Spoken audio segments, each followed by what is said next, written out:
அந்த பொண்ணோட ஜாதகப்படி 2 கல்யாணம் நடந்தாக வேண்டும். ஆனால் அப்படி இல்லையே. அப்போ அவருக்கு ஜோதிஷம் தெரியும் இல்லையா? அப்போ அவர் சொன்னார், சுவாமி 7ஆம் இடம் தானே மங்கல்யஸ்தானம். ஆமாம், 7ஆம் இடம் தான் மங்கல்யஸ்தானம். அங்கே குரு பார்வை இருக்கிறது இல்லையா? இருக்கு.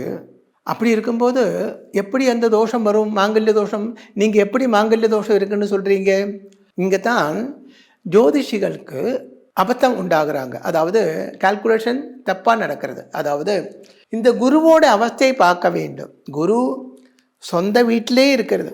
அப்படி எல்லாம் இருந்தால் கூட லக்னத்திலே இருக்கிறதுனால, அதாவது லக்னம் 1ஆம் ராசி 1, 4, 7, 10, லக்னத்துக்கும் 4, 7, 10க்கும் கேந்திர ராசி என்று பெயர்.